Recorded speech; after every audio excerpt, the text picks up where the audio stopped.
Hi, I'm Warren. Welcome back to my channel. Hopefully you've seen the other couple of videos that we've done. We've done the paintless dent removal on this Vauxhall Nova. We've also done a few more updates since, so let's keep you informed as to what's going on. We have got a running issue with this car. I believe it's fuel related. Oh, I shouldn't say that word, fuel. Me missus kill me. She hates that word. Anyway, let's move on. We have got a second-hand carburettor that we're going to put the carburettor on today, and hopefully that will solve that problem. If it doesn't solve that problem, we know we can look elsewhere. Or there is a possibility that that carburettor could also be gunged up as well. So we shall find out in a bit. A few more updates obviously as well. I've been in the car pulling out all the dashboard. The reason why I'm pulling out dashboard, some of the lights didn't work. For example, the handbrake light, that didn't work either. So we've managed to sort that problem out. A lot of the illumination bulbs, they're also blowing as well. Glove box light, for example, glove box light, that was also gone. That wasn't working. So the glove box switch, that was also gone. That wasn't working. So the good thing about all these old cars is that you can pull these switches apart, you can clean up the contacts, put it all back together again, and it works. So that's one thing I've got to say, you know, just fantastic about some of these older cars. Very easy to work on, very easy to fix, no computers.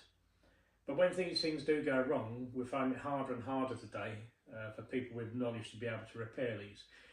The reason being, of course, is a lot of the cars now, they're all fuel injected, and they have to plug in diagnostic equipment to figure out their problems. So the mechanics of today, you show them a carburettor, points, contact breakers, that sort of thing, they ain't got a clue. So some of us old boys that are still going out there, and I'm calling myself old here, going out there still repairing these old type cars. So, but anyway, let's swap over this carburettor and let's see if this cures the problem. Right, let's give it a go, see if we can get this started. It might take a little bit of time to start off with, as we've got to wait for the petrol to work through the lines. Put the carburettor up.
Right, time now 5 o'clock, 5:30.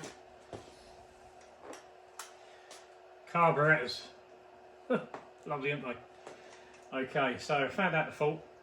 Basically, a couple of the jets were blocked.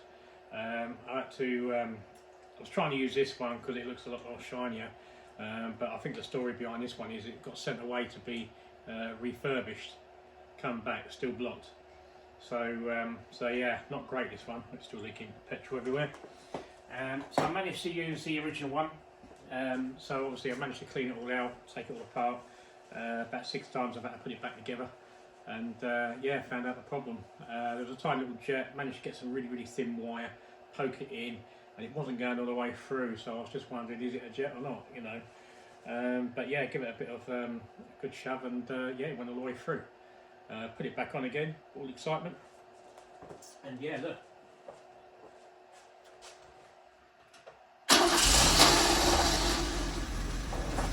There we go, lively.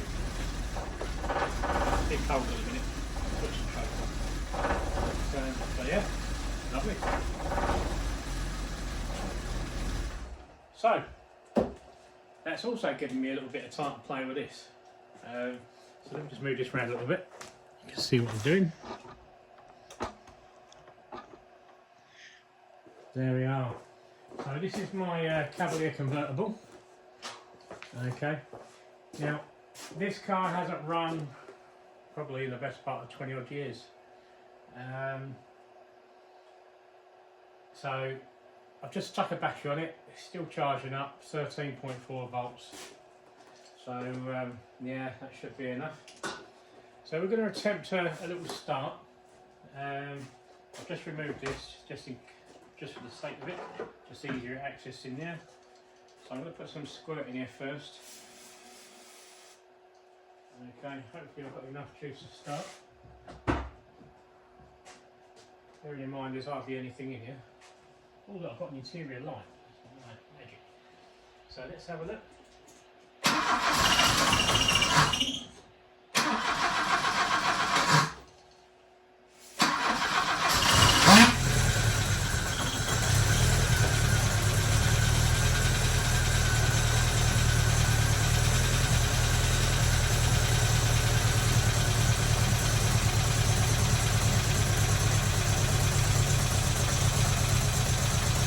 Very fast,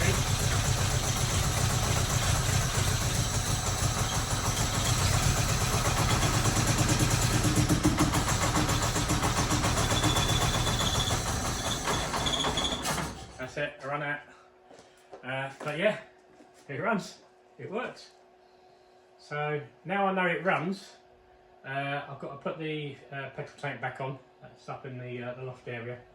Now all the welding's been done, so I'm going to put some underseal underneath all that lot. Put the tank back on, put some fresh petrol in it, and hopefully that should come through on its own accord then. I've got a new petrol pump. These suffer massively with petrol pumps, the GTEs and also the Cavalier SRIs. So I always put a new pump on, put a new fuel filter on as well, or petrol filter, get told off by the missus. And yeah, this one's definitely going to live as well. I'm so excited about that, that's brilliant.